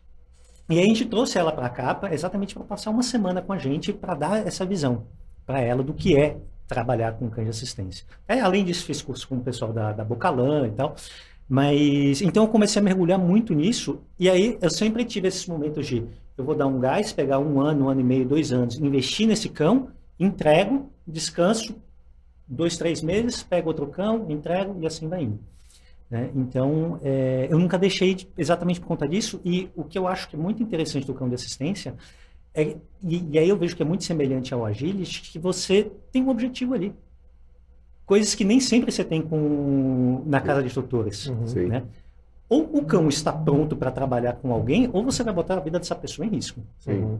Né? Então, no Agility, ou esse cão vai com pet e você tem ali um bom resultado, ou você é eliminado. Não tem meio termo. Não tem não, vou dar um jeitinho aqui. Né? Porque quando isso é legal. Eu sempre fiz esporte, né? E no esporte, se você só treina por treinar, não tem graça. Agora, se você tem uma provinha de vez em quando, te dá um objetivo, né? Para avaliar seu resultado. E a provinha do cão guia já tem que ser a prova final já, Exato. Né? Que é muita responsa, né? Então, ou você treina um cão e aí um dos treinos que a gente faz, né, para crianças autistas. Imagina o seguinte, uma das funções é impedir fuga. Então, é comum uma criança, quando entra em crise, ela correr para algum lado sem olhar para trás. Agora, imagina se essa criança está numa rodovia ou num local onde tem carro e corre e vai parar no meio da rua. Ou seja, a vida da criança está em risco. Uhum. E ou você confia no treino que você ofereceu para o seu cão, ou os pais vão ter uma falsa sensação de segurança que pode matar a criança. Sim. Então precisa ser um nível de confiabilidade realmente alto. E aí você acaba se desenvolvendo como treinador. E me diz uma coisa, você acha que vai existir um mercado de venda desses cães? Eu acho improvável, né? Muito caro, né? Quem que banca esses cães? Tudo de cão. Não. Uma parte. Assim, os pais, entidades, fundações. Então, normalmente como funciona? Hoje, os cães que a gente treina, uma parte é tudo de cão banca, outra parte, a gente tem uma parceria muito legal com o Instituto Magnus, que é a maior escola de cães guia da América Latina, e a estrutura deles é impecável, assim, é sensacional, e os profissionais super competentes e tal. E eles começaram a olhar para outras áreas, porque o foco deles é cães guia. Eles começaram a olhar para outros cães de assistência. E aí foi como eles chegaram na Cão Inclusão. E a gente montou essa parceria onde a gente pega alguns cães e treina para ser entregue via Instituto Magnus. Então tem essa parte. Uma outra forma são empresas. Né? Uma pessoa física investindo, eu diria que o custo é muito alto. Não, mas só se for um pai rico, né? De um autista. E aí quando eu falo muito alto, eu penso no seguinte. Quanto você cobraria para ficar 24 horas com esse cão durante 1 ano e meio e depois dar suporte para o resto da vida? Dar suporte para o resto da vida. Então, por esse 1 ano e meio, você pode falar que você já cobrar uns 100 pau. 50, 100 pau.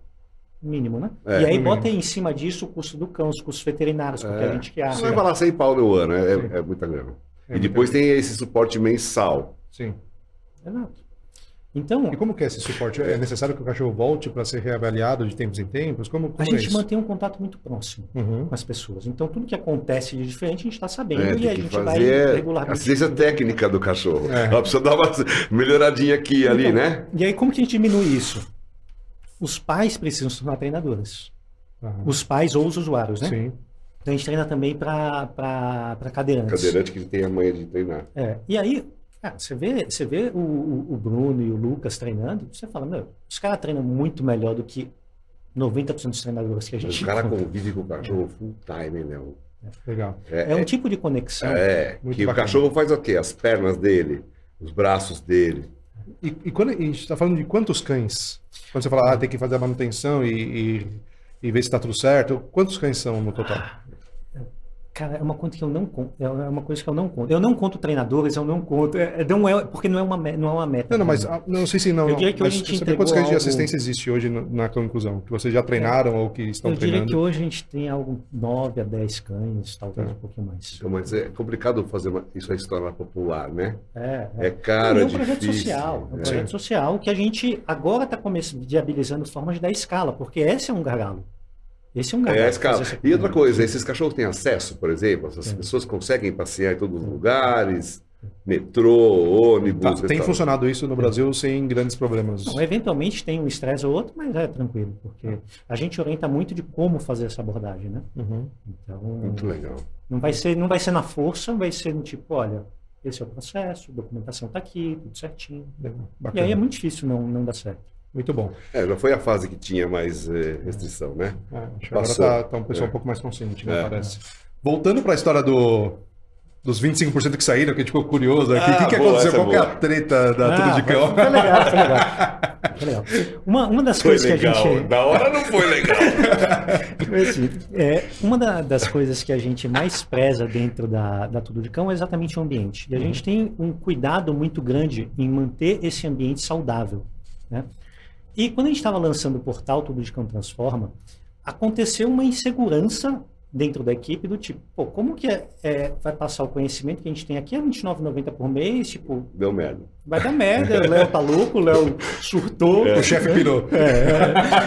E eu entendo. E aí eu reconheço como minha culpa mesmo, porque eu acho que foi mal comunicado. Foi erro de comunicação, explicado. E eu acho que a gente precisaria ter vendido de uma forma melhor para a equipe. Internamente, E aí começou sabe quando começa a rádio peão, do tipo um fala pro outro, fala pro outro, fala pro outro.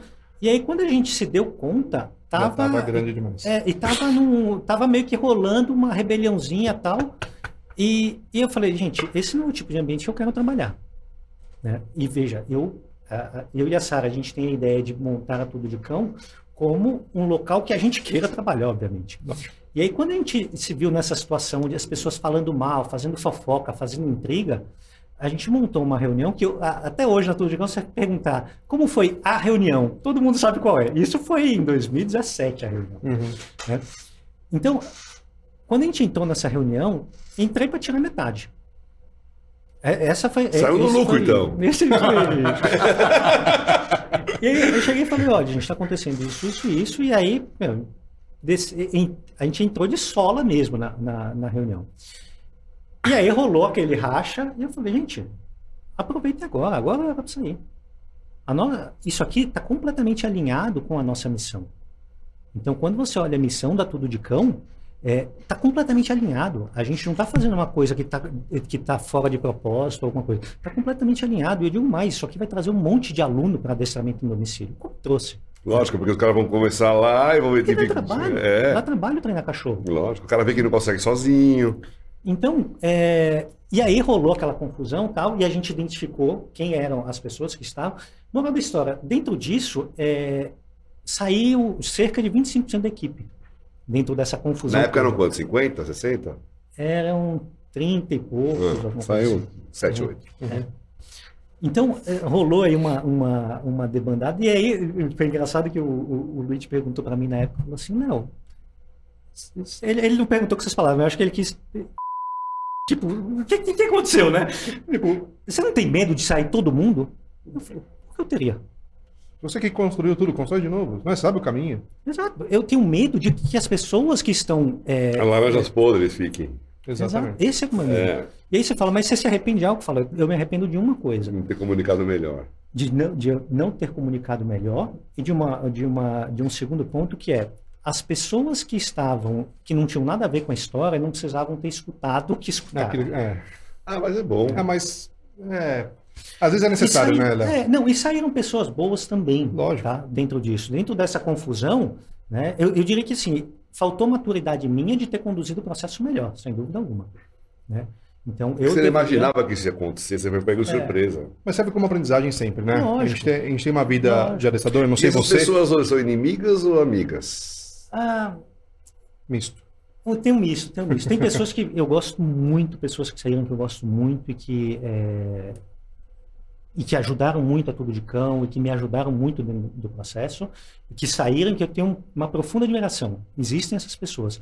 Tem pessoas que saem e a percepção que hoje eu tenho é que, como tem toda essa intensidade, muitas vezes as pessoas saem e acaba tudo isso. E eu acho que gera um pouco de raiva nesse sentido, né? E eu vejo que tem pessoas que são muito magoadas com a Tudo de Cão.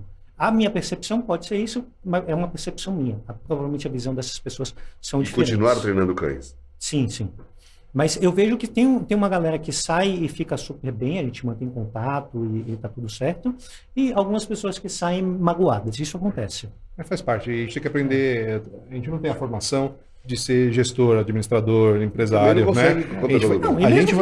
A gente vai aprendendo na marra ali. Você não consegue fazer tudo perfeito para todo mundo? Exato. Eu passei por uma coisa parecida assim também, e para mim serve de aprendizado. Eu também acho que podia ter feito coisas diferentes e melhores, mas no final das contas foi ótimo também, e a gente cresce com isso. E as pessoas que saíram também cresceram.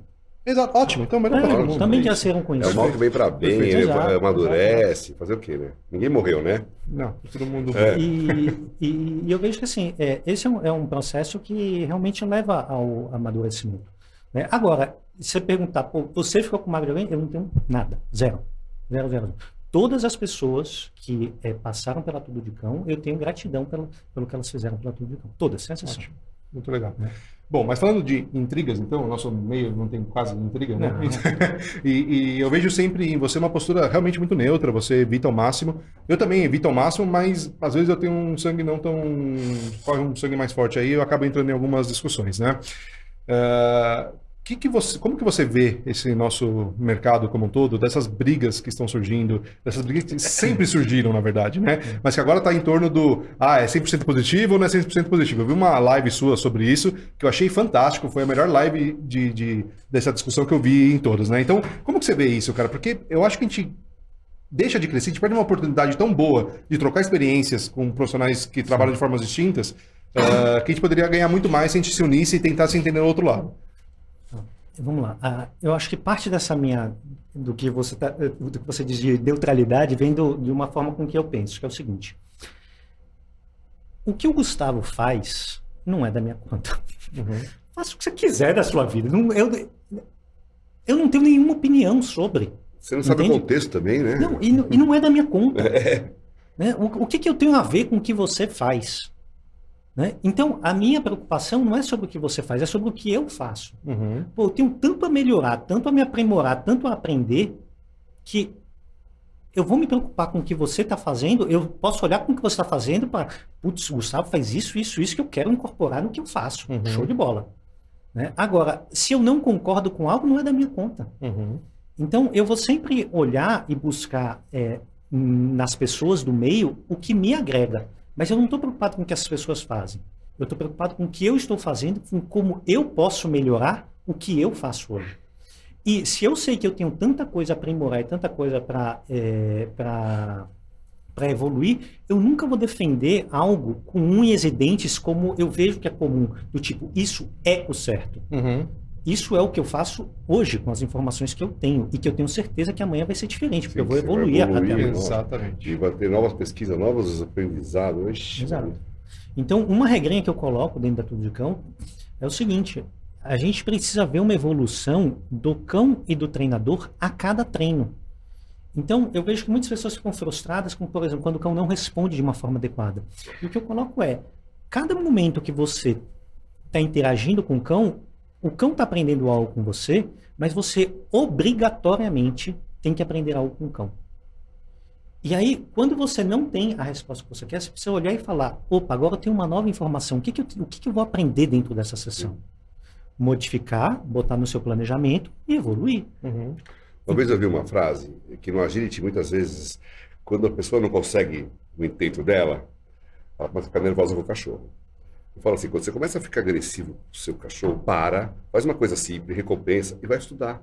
Vai aprender. Isso. Porque você perdeu a paciência porque está te faltando informação. Mas, ao mesmo tempo, como pai, como criador, eu vejo que uma mãe, uma atriz de uma ninhada, corrige os filhotes. Eu percebo que até na criação de crianças e de cães, hoje em dia você não pode falar a palavra não, você não pode corrigir, você não pode... Você como filho, teu pai botou limite em você, não é questão de bater. Mas, por exemplo, você foi mal na escola, você não tem aquilo lá que você achava que você ia ter. E é como a mãe, se ela vê um filhote que é muito agressivo, ou que vai comer a comida dela, ela rosna, que é uma coisa da natureza. Vamos pensar que eu sou um adestrador naturalista. O cachorro mordeu o cavalo vai dar uma coisa nele. Ele vai aprender com aquilo, inclusive, né?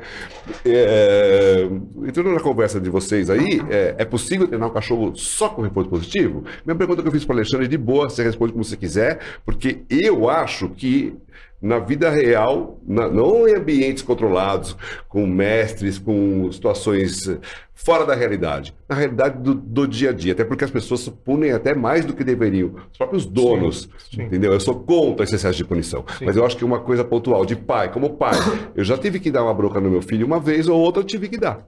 Entendeu? Eu acho que a pergunta é muito pertinente, Dan, e eu vejo que assim, e aí entra o título daquela live, né? Tipo, existe adestramento 100% positivo? E vejo que são perguntas diferentes. Sim. Estão parecidas. Médio. Mas tem a pergunta que quando eu recebi essa pergunta, eu fiz uma outra pergunta. O que você chama de adestramento 100% positivo? Eu nunca vi um adestrador positivo se intitular 100% positivo, porque eu não sei o que é isso.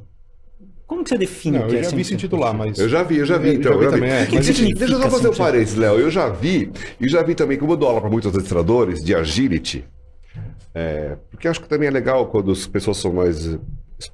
Você é especialista numa coisa, eu dou aula para adestradores, eles me falam assim, Dan, eu recebo muito pedido, muito retorno de clientes que já passaram por esses extremistas dos dois lados, principalmente desses, não sei se pode falar adestrador positivo ou positivista, e o que o cachorro lá não foi, agora o cara quer uma coisa que resolva. Mais dura, Mais dura não, que mais que põe limite. Mas eu recebo isso. Então... Gustavo, você não é 100% positivo, né? Porque eu preciso de alguém que resolva. Eu falo, calma, mas não sei o que... Então, assim, é isso aí. O que é 100% positivo? Porque eu não entendo. Não, aquele cara que para tudo petisco. Ou então que consegue, por exemplo, você tem que passar com o cachorro 4 horas da manhã, porque não vai ter... Não, estímulo. Vamos lá. Como que eu enxergo isso? Eu não enxergo adestramento positivo ou tradicional com base em quadrantes. Reforço positivo, punição positiva. Eu não vejo nenhuma correlação com um com o outro. Já enxerguei um tempo, mas para mim uma pessoa que mudou a visão do que é adestramento positivo é um cara chamado Jesus Rosales. É um mexicano que mora nos Estados Unidos e desenvolveu o CAT, depois veio o BAT, enfim. Eu acho que foge um pouco do propósito. Mas conhecendo um pouco o trabalho dele, me fez mudar completamente a minha visão em relação ao quadrante. O que eu encaro como um adestramento positivo hoje? É aquela pessoa que não é reativa em relação ao treino. Então, o adestramento positivo é aquela pessoa proativa, é aquela pessoa que não vai buscar o erro, aquela pessoa que vai buscar o acerto para poder reforçar esse comportamento. Que é como eu crio meus cachorros. Exato. Que é como a gente orienta nossos donos, né? Isso é o que eu enxergo de adestramento positivo. Então, só para colocar aqui um exemplo, estava utilizando no estágio esses dias. Eu vejo que é comum a pessoa, numa sessão de treino, vamos pegar um exemplo, sei lá, de dessensibilização em relação a barulho. Né? Como que um adestrador positivo treina? Ele vai, vamos botar um contra-condicionamento, vai botar dessensibilização contra-condicionamento junto, vai botar um nível muito baixo de intensidade, vai associar aquilo positivamente. E ele não vai passar para o próximo nível se ele não observar reações fisiológicas enquanto tiver aquele baixo. Nesse estágio. Beleza, colocou, vai subir mais um pouquinho, mesma coisa, subir mais um pouquinho, mesma coisa. E isso vai até você construir esse contra-condicionamento. Maravilha. Como que um adestrador tradicional faz? Ele vai tentar colocar num nível que o cão está desconfortável ali. Vai passar um pouco do limite, certo? Vai passar um pouco... Ou muito. Ou muito. Ou vai fazer uma inundação. E aí vai tentar fazer... aí acelera o processo, está falando. Mas ele vai tentar... Ele não está buscando acerto. Ele está buscando o limiar de desconforto do cão. Sim.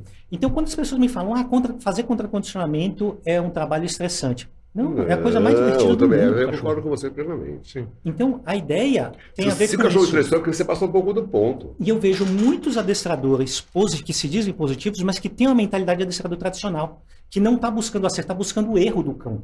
para corrigir o erro de uma outra forma diferente do que o tradicional. Se você controla o ambiente e controla o treino, eu acho que as coisas já estão... Né? E aí, para não dizer que eu estou fugindo da pergunta, tá? Existe adestramento só com reforço positivo? Não, não existe. Dentro do adestramento, você precisa utilizar a punição negativa. Esse é um ponto. Ou, por exemplo, e aí você pode pensar, tá, mas existe sem aversivos? Também não, porque para você fazer um contracondicionamento, você precisa utilizar aversivos. Sim, a própria guia é aversiva, Léo. Se o cão que ele tem medo, que ele tem desconforto, mostra comportamentos reativos, ele sente desconforto, para você fazer um treino de reatividade, ele precisa estar presente. Ele vai ter que sofrer isso é um aversivo. Ele vai se estressar minimamente, mas vai, né? Agora, como isso é feito é que é o ponto. Sim. Então, a questão de limites é importantíssimo, só que o limite pode ser feito de uma forma gentil, e de uma forma carinhosa. Chegar perto do limite e não passar o limite. Né?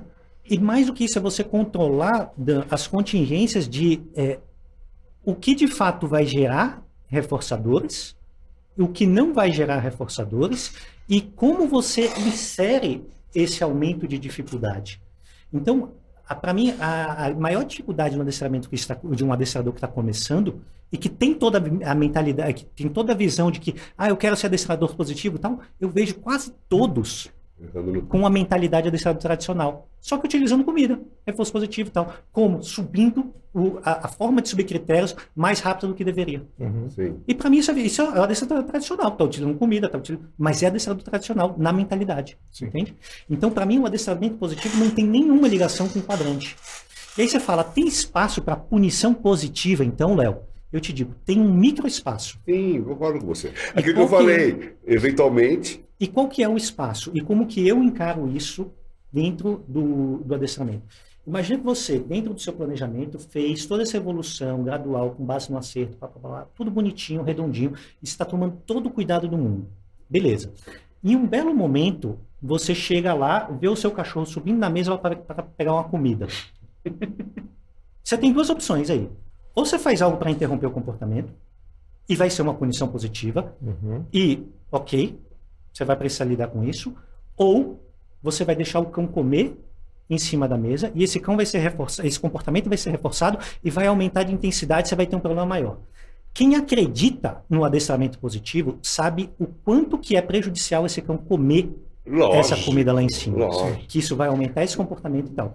Então, dentro desse contexto, onde saiu tudo errado, deu tudo errado, aí, para mim, cabe uma punição positiva. Fora de condições laboratoriais perfeitas, vão acontecer coisas assim. Só que como que eu lido com isso? Antes disso, qual que é o grande problema disso acontecer? Que a pessoa que aplica a punição, ela vai falar, caraca, isso funciona. O cão parou. Ele não se aproxima mais, então isso funciona. E aí essa pessoa vai aumentar esse comportamento de aplicar. Talvez não. Que nem eu falei aqui, quando eu estava falando com o Alexandre, a mesma coisa. Se você, aqui as pessoas às vezes não são pais, né? E você faz isso com o seu filho, te dói. E você não fica habituado a fazer isso. Pelo contrário, você fala, eu vou me policiar mais. Aqui entra o ponto. Esse é o ponto central. Então, o que você vai virar um espancador de criança, de cachorro? Então, o que eu penso quando acontece situações como essa? Eu falo, opa, isso tem que ser uma punição para mim também. Sim, mas não pode ser só para o cão. Mas Léo. Então, o que eu faço? A não ser que o cara é doido. Eu me obrigo a rever todo o meu plano de treino para que aquela situação nunca mais aconteça. Tem uma frase. Você evolui, né? Você evolui como treinador. E se acontecer, eu entendo como que a pessoa evolui como pai também. Como a pessoa vai evoluir como pai também. Tem uma frase do Conrad Lorenz, que eu não vou saber ela literal, seguir exatamente, mas ela fala assim, a punição, no final das contas, é um processo que deve doer tanto em quem aplica, quanto no quem está recebendo a aplicação. Então, nesse sentido, eu acho que a sua abordagem, que você acabou de explicar aqui, é uma abordagem super simples, que é o que eu penso também, e que eu vou tentar resumir, se me corrija se eu estiver errado, tá? O que você está falando para você, que para você é positivo, é você, no planejamento do treino, tentar evitar situações onde seja necessário utilizar a punição positiva. Punição positiva não entra no meu planejamento. Exato. Não entra no planejamento. Exato. Você tenta evitar o máximo. Mas, eventualmente, acontece de ser necessário utilizar ali pontualmente, certo?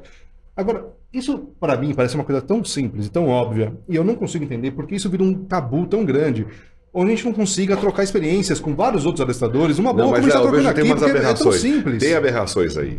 Eu acho assim, tem muita aberração com os donos, que eu falei, são mestres em dar bronca e não premiam nas coisas certas, mas no agility eu vejo muito isso. Por isso que eu falo que eu sou mal com os donos, porque os caras, passa do limite, por falta de informação mesmo, entendeu? Então, nem percebe, Léo. Mas para mim o problema é conceitual.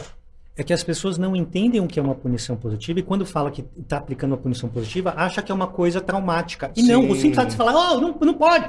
E o cachorro parou e diminui a probabilidade desse comportamento acontecer. Isso é uma punição positiva. Lógico que é. E na natureza, o bicho não aprende a fugir porque ele sofreu um estresse, que foi uma punição, mas ele não sobreviveu graças a isso, não aprendeu a sobreviver. Então, assim, a gente tem que pensar que essas coisas, às vezes um estresse, uma bronca do pai, alguma coisa, educou e ajudou. Então, assim, como que a gente tem, qual é a nossa postura hoje dentro de quadrantes, se for para falar em quadrantes? A gente não inclui punição positiva dentro do nosso planejamento. Tá? Então, você nunca tenta, vai... né? Não, que não use. Não, dentro do planejamento não existe. Sim, mas vai acontecer fora do planejamento. Então, quando acontece algo atípico, pode ser que aconteça uma situação onde a gente vai precisar aplicar um aversivo mínimo para interromper o comportamento, para que a minha preocupação é que esse comportamento não seja reforçado. Não é para que ele aprenda com a punição, não é esse o meu foco. Mas para que esse comportamento que é inadequado não seja reforçado. Sim, mas pensa bem, né? Você é uma sumidade, os seus treinadores são bons, mas os donos, lá no dia a dia, é complicado, né? Então, assim, de alguma certa forma, eles vão acabar usando, mas que eles não usem em demasia, né? Não é para resolver o problema. Esse é o ponto. Não, mas para tirar do problema, né, Léo? Que nem o cachorro vai atravessar a rua, o cachorro subiu na mesa. Dentro dessa ideia, eu me considero um adestrador positivo. Não, você também. Todos nós, lógico. É isso. Cada vez mais a gente fica mais positivo. Só que acontece, Léo, quando eu tento levar essas ideias para um cara um pouco mais tradicional, ele fala, puta, a gente precisa conversar mais. Fala, imagina, não dá para conversar com os positivos, porque não sei o quê. Aí quando eu tento levar para os positivos, eu falo, não, imagina, esse cara é tradicional, ele usa isso e faz aquilo. Eu falo, calma, mas não é... Ninguém... Eu acho que uma pessoa normal, uma pessoa que é um profissional de adestramento normal, uma pessoa equilibrada, ela não sai de casa para espancar cachorro, não sai de casa para enforcar cachorro, não sai de casa para maltratar cachorro, certo? Ela tenta fazer o melhor, talvez falte a informação. Mas se não se falta a informação, por que não conversar melhor? A gente gera um baita tabu e uma briga e a gente divide o nosso nicho, que já é um nicho pequeno, porque a gente não quer conversar e não quer se abrir. E tem um outro ponto aí, Gustavo. Nessas eu não acho o comportamento positivo as pessoas que são adeptas do adestramento positivo acharem os outros de... É onde eu queria chegar. Isso não é nem um pouco positivo. Eles deviam dar um exemplo, então, caramba. Assim, são mais reativos, Léo. A grande dificuldade que eu vejo é que quando as pessoas vão conversar, principalmente em redes sociais, né? Rede social. As pessoas vão sentar, não é para conversar. É para tentar convencer o outro de que eu tô certo. Fala, que loucura é essa? Ó, deixa eu te falar uma coisa. Isso é uma loucura completa. Eu parei de postar coisas disso aí de política. Porque se você escreve A, o nego vai lá embaixo. Distorce. Não, porque você é isso, você é aquilo. Analfabeto? Vai tomar banho. E gente inteligente. Tem um patrulhamento hoje em dia de rede social. Eu falo só de amenidades. E aí entra no porquê que eu acho que do porquê que esse podcast eu acho que é tão importante. Porque abre espaço para ter essa conversa direta. Que foi a nossa ideia mesmo, de fazer isso. Ideias. A gente quer realmente unir todo mundo que pensa em prol de cachorro, em prol de animais, que gosta de bicho, que trabalham, ou donos, ou que querem trabalhar, ou que querem ter um cachorro, mas ainda não tem, um gato, um pássaro, para aprender um pouco mais com informação de qualidade. E esse é o nosso compromisso que a gente fez, né? De só trazer pessoas que realmente consigam trazer informação de qualidade. E trazer pessoas que pensem totalmente diferente da gente. Exato. Informação de qualidade não quer dizer que concorde com a gente, mas que tragam coisas sérias. E aí, para mim, assim, quando eu entro numa discussão como essa, qual que é a minha forma de pensar? Eu vou sentar para aprender com a pessoa. Eu não vou sentar para convencer ninguém a nada. Exato. Isso é um problema dela, não é minha responsabilidade. Sim, exato. E é por esse motivo que deve acontecer com você também, comigo acontece, de pessoas que já passaram pelo trabalho da Cão Cidadão, da Tudo de Cão, e acaba chegando em mim, também deve acontecer o inverso, com certeza. E eu sempre falo, olha, se passou pela mão do treinador da Tudo de Cão, eu sei que passou por boas mãos. Você é o cara que eu considero hoje o meu concorrente ideal. Né? Eu sempre falo isso, inclusive, para a equipe minha, quando a gente vai treinar, eu falo, meu, se tem um cara que a gente tem que, uma equipe que a gente tem que se espelhar e aprender e trocar ideia, e que são os caras abertos também a ouvir o nosso lado, é o pessoal da Tudo de Cão. Né? E acho isso super importante, porque a gente cresce como um todo e não tem que dividir. Tem mercado para todo mundo, sabe? O pessoal tem, acho que, um pouco de medo de um cliente do outro. Não, cara, tem mercado para todos. A gente tem um monte de cachorro, vocês têm um monte de cachorro. Meta de adestradores, porque 1.000 pessoas trabalhando bem, cara, isso vai gerar uma demanda surreal. Exato. Porque imagina 1.000 pessoas atendendo, cada um atendendo suas 15 pessoas. A gente está falando aqui de 15 mil alunos que vão conversar com amigos falando, olha a transformação do meu campo. E essa subdivisão, essa divisão que tem, que nem vocês já falaram, inclusive, essa divisão que tem, ela é mal para o mercado.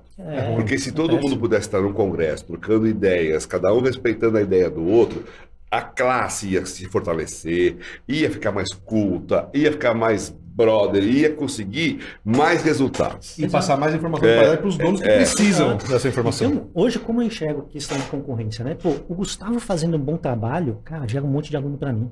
Sim. Porque os alunos dele vão buscar primeiro, obviamente, serviços, os amigos, serviços deles, muitas vezes não vai poder atender ou está numa outra região e vai falar, pô, como que eu busco um outro profissional? Se não fosse pelo trabalho do Gustavo, eles não teriam esse contato com um amigo que se espelharia num bom trabalho. Sim, exato. Entende? Então, e o oposto disso faz com que as pessoas desacreditem no adestrador como um todo. E é péssimo isso para nossa profissão. Né? O adestramento está dando tiro no pé. A gente que é mais experiente, que forma opinião, a gente tem que... Galera, vamos fazer um acordo de paz aqui, ó. Cada um pode pensar diferente. Vamos aprender um com o outro. Quem sabe você vai aprender um pouco mais com aquele, um pouco menos com aquele outro, mas todo mundo vai ganhar com isso. E, principalmente o cachorro e o dono. Não é? É isso. E para mim, assim, a partir do momento que você deixa de tentar catequizar o outro e passa a tentar se catequizar, eu acho que as coisas evoluem. Quando você deixa de tentar convencer o outro, tipo, ele usa tal equipamento, tipo, não é da minha conta, isso é problema dele. Não é meu problema. Que assim, vamos falar um pouco de equipamento. Foi legal que você tocou nesse assunto, porque a gente está esquecendo desse assunto, né? Mas assim, o ser humano usa camisa de força, o ser humano usa revólver, faca. Tudo isso é importante em algum momento. Antes de usar enforcador do que fazer uma eutanásia. Então, assim, não é para usar no dia a dia, mas você talvez precise. Então, vamos parar de demonizar. Então, aí entra exatamente nessa questão. Martelo também mata, tudo mata, cara. O ser humano mata você com a mão se ele quiser. Outro dia o cara matou outro com violão, né? Então eu vou parar de fazer violão. Vai tocar música. Música ruim também mata, hein, mesmo? Para mim, a gente fez a opção lá atrás, há 10 anos atrás, a gente aboliu a utilização de enforcador dentro da Tudo de Cão. Né? Só que, para a gente chegar nisso, a gente precisou evoluir muito tecnicamente. Né? De realmente fazer a gente fez assim, uma imersão no tema muito grande de como utilizar equipamentos e ensinar o cão a andar sem puxar de uma forma adequada. Então, foi um trabalho árduo para a gente chegar nisso há 10 anos atrás. Agora, eu não posso exigir que uma outra pessoa de fora da Tudo de Cão adote a mesma postura. Tipo, se ela usa, o problema é dela. Se a pessoa que ela está atendendo está de acordo, isso é problema dele, não é meu. Aí você fala, Léo, mas não é o cão que sofre? Mas o cão é responsabilidade do tutor. Não é minha responsabilidade. E às vezes deixou o cão chegar num grau de delinquência também, que você vai saber como é que você vai resolver essa parada. Não, e se você me perguntar hoje, Léo, casos da Tudo de Cão que usa enforcador? Não tem. Talvez tenha 1 ou 2 que o tutor não quer, mas não tem. A gente consegue hoje fazer um bom treino sem utilização de enforcador, onde o cão aprende a andar do lado e tal. A gente encara hoje... Mas é o perfil do seu cliente, você acha? Isso pode ajudar. Então, porque, por exemplo, vamos supor que você estourou uma rinha lá de pitbull. Tem 20 pitbulls que querem te comer. Como é que você vai botar algum peitoral? Não, e aí entra uma questão, por exemplo, um protetor que está lá resgatando o cachorro na rua, o cachorro fugindo com ele. Cara, pega lá, vai discutir isso? Então, mas é isso aí, Léo. É isso aí. Então, e isso é uma coisa super admirável, porque você quer não utilizar por questões técnicas que você chegaram à conclusão 10 anos atrás. Ótimo. Mas eu imagino também que você conhece pessoas que utilizam e que utilizam bem feito, de uma forma ética, sem enforcar o cachorro, sem maltratar o cachorro, sem dar puxão desnecessário no cachorro. E respeita isso, não é? Sim. E eu acho que é isso que é importante. E aí volta um pouquinho naquele assunto das brigas, porque como que você se sente? Porque um tempo atrás você viu o manifesto contra o enforcador e você não assinou esse manifesto. E o cara fica meio putinho, e o pessoal cobrava com você. E te cobraram, eu acho, né? Isso te incomoda de alguma forma? Pessoalmente. Sim, eu vou... Se fala assim que não incomoda, seria mentira. Incomoda. Mas, por outro lado, eu penso o seguinte. Eu ficaria incomodado comigo se eu fizesse algo que eu não acredito. Então, eu não acredito em convencer o outro através de constrangimento do outro. Entende? Eu entendo que o outro deve mudar se ele enxerga valor naquilo que eu faço e ele busca informações comigo para ele evoluir. Entende? Então, muitos treinadores, assim, eu não consigo contar a quantidade de treinadores que eram tradicionais e que começaram a utilizar adestramento positivo por nossa influência. Tá? Então, são incontáveis aqui no Brasil, pessoas que foram nesse caminho. E por que isso aconteceu? Exatamente porque a gente sempre teve muito aberto a conversar com essas pessoas. Então, as pessoas chegam e falam, Léo, mas como faço isso? Eu falo, cara, como que eu trabalho assim, assim, essa pessoa começa a olhar com outros olhos. Só que é algo que ela olhou, admirou, quer isso como objetivo, entende as ferramentas que ela utiliza e ela resolve incorporar essas ferramentas na vida dela e outras ela quer manter. E tá tudo bem, isso não é da minha conta dela. Sim. E tem um outro tipo, um outro perfil que eu já ouvi também, que eu acho, não concordo de jeito nenhum, que é... Pô, cara, o Léo, ele e a Tudo de Campo foram os precursores desse positivismo extremo. Ele que é o culpado disso tudo. Por quê? Porque uns anos atrás vocês estavam dando os cursos e divulgando, né, o que vocês fazem. Então, então o Léo é o culpado de tudo isso, porque anos atrás foi, imagina, cara. Uma coisa que o Léo não tem é nada de extremo. Exatamente. Léo é um rapaz equilibrado. Exatamente. Mas é assim, as pessoas não são obrigadas todos a gostar do método dele do seu. Lógico. E tá tudo bem. Lógico. Agora, Léo, como Mas essa visão que você colocou é interessante porque são as pessoas que não procuraram conhecer tudo de campo. Exatamente, não querem se aprofundar e entender tecnicamente. Tá tudo bem, aí não faz diferença. Aí fica só dando opinião por aí, né? Porque também você não vai conseguir pegar todo mundo, né, Porque Léo? muitas pessoas encaram a Tudo de Cão como uma referência ao adestramento positivo. E aí quando vê a briga do adestramento positivo, associa a marca. Também, exato. Mas, Léo, como que você vê para os próximos anos, justamente, você acha que chega no equilíbrio? Você acha que não, isso vai ser uma briga eterna? Como que você enxerga isso? Eu escutei uma frase há um tempo atrás que é assim, que a única maneira de dois adestradores concordarem é falando mal do terceiro. É uma frase Você acha que isso não péssima, muda? é uma frase péssima e que reflete exatamente o que a gente vive, né? Eu sempre falo o seguinte, nós temos no Brasil 200 milhões de técnicos de futebol e 200 milhões de adestradores, porque é impressionante como todo mundo manja muito de futebol e manja muito de adestramento, né? E todo mundo tem uma opinião diferente para lá. É incrível. Então, assim, de novo... Mas as vivências da pessoa, vamos falar de treinadores, são diferentes, né? O treinador teve um tipo de vivência, o outro, mas a gente pode olhar coisa boa em todo mundo. Então, e aí você tinha perguntado os motivos de montar Tudo de Cão, esse foi um deles. Porque a gente identificou lá atrás essa confusão e eu falei, olha, eu quero trabalhar em um local e dentro de um ambiente que as pessoas gostem de trocar informação. E se não existe esse ambiente, eu preciso construir esse ambiente. E por isso que a gente tem tanto cuidado com o ambiente interno e por isso daquela reunião, a reunião, né? Eu mencionei. Então, o que eu vejo eu não me preocupo de novo com o que o outro está fazendo. Se a pessoa quer bater boca, o problema dela, não é meu. Agora, o que eu tenho controle, entre aspas, o que eu faço dentro da Tudo de Cão. Então, eu diria que fora, eu não sei nem tenho essa pretensão de, vai ser um ambiente saudável. Não acho, não é da minha responsabilidade. Agora, o que é da minha responsabilidade, dentro da Tudo de Cão, que tem um ambiente saudável e seguro para as pessoas conversarem e discutirem sobre adestramento. Isso é minha responsabilidade. Legal, bacana. Entende? Então, no fundo, o que eu vejo a gente precisa construir um ambiente que a gente quer, de fato, conviver. E cada um tem a responsabilidade sobre isso. E, Léo, você percebeu uma mudança nos tipos de caso que chegam até vocês durante esse período de pandemia? Aumentou muito os casos de ansiedade de separação, reatividade. Vocês não perceberam isso? Olha, isso é uma coisa interessante. Quando começou a ansiedade de separação, a gente falou, vai dar ruim isso aqui. E a gente tinha uma expectativa altíssima, né, de que a gente ia ter muitos problemas com isso. Questão de socialização, problemas de socialização, reatividade, isso sim aumentou significativamente. Eu quero. Agora, em relação à ansiedade de separação, que eu tinha expectativa, eu não vejo.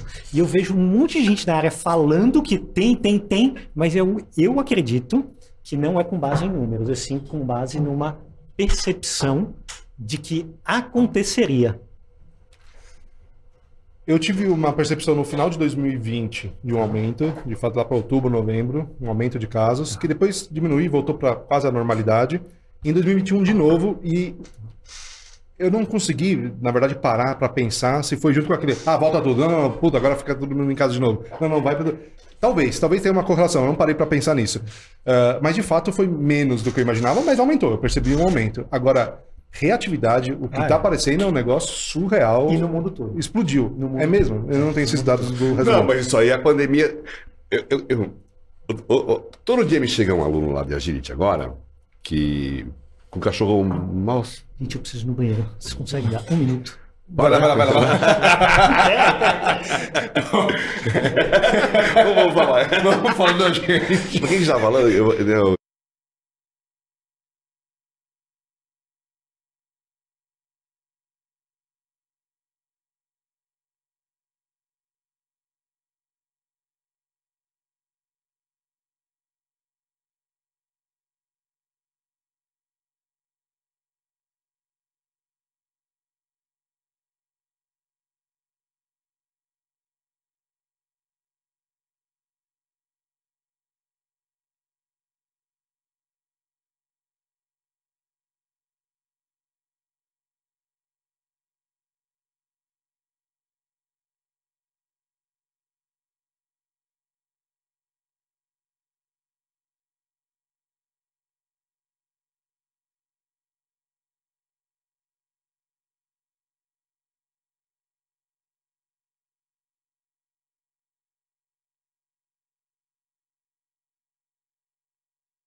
Bom, então, voltando aqui ao assunto da questão da reatividade, isso você percebeu no mundo inteiro, você tem informações de que aumentaram o número de casos.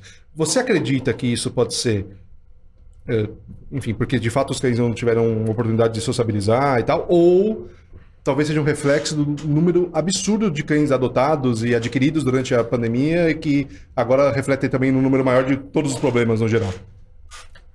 Olha, eu acho que tem a ver com a forma com que as pessoas lidam com os cães, tem a ver com, eu acredito que tem a ver com falta de socialização, né?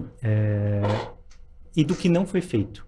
Sim, o que não foi feito. Então, não estimularam direito. E também eu acho Achavam que não podiam questão... sair na rua, né, Léo? E podiam sair na rua. E eu vejo que tem um outro fator que tem muitos tutores novos de cães e que não tinham cães, não tinham uma bagagem com cão, botou o cão em casa, não conhece as necessidades reais de um cão, e aí você, ou seja, novos tutores, pessoas que estavam se sentindo sozinhas e que resolveram adotar um cão. Sim. E aí esses cães são potenciais candidatos à reatividade exatamente porque a pessoa não teve uma noção de realmente fazer uma boa socialização, etc, etc. Então vejo que o volume de cães, a quantidade de cães aumentou significativamente com pessoas menos experientes, o que por um lado é bom, não acho isso ruim. Lá no Dog World, os caras vêm para tentar resolver isso agora. Eu falo, então vem no domingo de manhã, que tem mais gente e tal, vocês vão aos poucos socializando, ambientando. Mas eu falo pro cara, poxa, você podia ter passeado um pouco mais com o seu cachorro. Nem que fosse 5, 6 da manhã, ninguém te proibiu de passear com o cachorro, né? Os cachorros estão... Eu acho que tem uma geração pandêmica aí de cães reativos. Tem de criança, né? Então, nossa, criança nem imagina. que aconteceu, a falta de socialização, perder 2 anos aí, né, meu? Criancinha estudando online é complicado. Os impactos que a gente vai ver disso vão ser estudados daqui a 5, 10 anos. Né? Sim, exato. E você vê de uma maneira geral os donos de cachorro hoje mais informados, mais conscientes? Você acredita que tem chegado mais?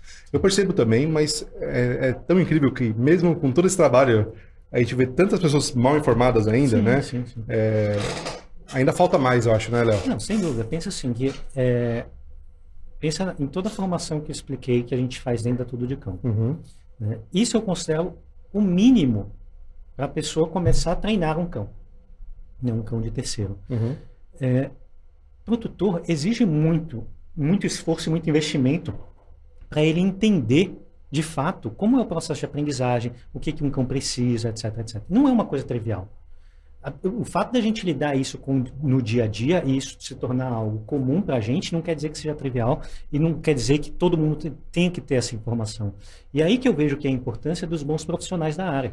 É exatamente o trazer essa informação. Sabe que é engraçado? Só fazer um paralelo de novo com criança, né? Quando eu fui ter filho, eu não vou falar com o pediatra e falar como é que vai fazer, né? A mãe quer saber como que amamenta, e a gente quer saber como dá banho, como alimenta, tudo antes de ter o filho. As pessoas ficam, o cachorro não se informam de nada, gente. Sim. É impressionante. Daí, não tem um portãozinho, não socializa, acontece um monte de acidente, um monte de bronca, é um milagre que essa relação dê certo. Não, é verdade. Tem umas que não dão, daí Sim, o cara se desfaz do cachorro e tal. Mas aí tem os cachorros que ficam sequelados, né? Ou os donos que ficam sequelados se for mordido. Mas assim, é bem complicado. Porque assim, vamos informar. A forma com que eu lido, na verdade, eu encaro, e aí eu não quero que seja mal interpretado isso, tá? Mas eu encaro o tutor tão aluno meu quanto o próprio cão. Então, a ideia quando a gente começa um trabalho é construir exatamente quais são os comportamentos que a gente quer no tutor também, assim como a gente faz com o cão, identificando os reforçadores e com a mesma metodologia. Sim. Entende? Então, a gente vai construir isso da mesma maneira para que essa pessoa construa todos esses comportamentos, construa uma rotina com o cão que ofereça aquilo para o cão que é ideal. Então, eu não tenho uma intolerância com isso. Pelo contrário, para mim, esse é o meu trabalho. Claro. É levar essa informação para a pessoa. Exato. E quando, apesar de todo esse esforço, o dono ainda assim não quer fazer e peita as informações, significa que eu estou falhando como treinador. De não poder orientar ali. A gente fala também. Eu preciso construir aqueles comportamentos. A mesma maneira, eu retorno à pergunta, quando você tem um cão que não responde ao que você está pedindo, é culpa do cão ou do sua? Sua. Óbvio. Sim. É a mesma coisa que eu enxergo nessa relação. Legal. Léo, estamos chegando ao fim. Muito obrigado, foi muito legal. Eu vou te pedir 2 coisas só no final. Uma mensagem, se você pudesse falar com todos os adestradores do mundo, todos do Brasil, que mensagem você passaria para esses treinadores? Bom, para lá, né? Tem que ser, né? Sim. Bom, minha mensagem seria: foquem mais no seu próprio desenvolvimento do que no desenvolvimento do outro. Né? Eu acredito que a maneira... Aquele que a gente pode mudar não é o outro, e sim nós mesmos. Eu acho que no momento que a gente tem consciência sobre isso, consciência disso, a gente consegue evoluir muito melhor e a gente vai acabar tendo uma influência no nosso meio muito mais relevante do que se a gente estivesse brigando e discutindo com o outro sobre o que o outro deve fazer. Espetáculo, muito legal. E a outra mensagem agora, se você pudesse mandar uma mensagem do seu jeito, onde chegasse a todos os donos de cachorro, qual seria? Conhecer sobre o processo do que realmente um cão precisa. Né? Então, para mim, o grande papel do tutor é conhecer exatamente aquilo que o cão precisa e buscar dentro da sua rotina oferecer isso da melhor maneira. Porque o cão não teve escolha para ir para a sua casa. Então, a partir do momento que ele não teve escolha para ir para a sua casa, eu acredito que o mais justo seria a gente oferecer o melhor de nós para isso. E no momento que a gente começa a oferecer o melhor de nós, a gente começa a nós mudarmos como pessoa mesmo. E isso foi um processo que aconteceu com a Duda, comigo. No momento que eu me dispus a oferecer aquilo que eu tinha de melhor para ela, foi quando eu comecei realmente a evoluir como pessoa. Muito legal, muito bom. Dan, Obrigado mais uma vez. Espetacular. Deixa eu falar uma coisa, Léo, eu quero uma coisa, que você volta aqui mais uma vez para Vamos fazer marcar. papo. Vamos marcar. Com certeza, com certeza. Léo, obrigado. Muito bom, passou Parabéns, rápido. Obrigado. Espero que muitos adestradores, mas esse programa aqui, a maioria dos nossos programas é mais para os donos, né? Mas que esse seja bem assistido pelos adestradores. Sim, também espero que a gente consiga alcançar coisas boas daqui. Legal, obrigadão, nóis. viu? Ajuda a divulgar Eu que nós, agradeço. Léo. Não, com certeza. Tamo juntos. Valeu. Valeu.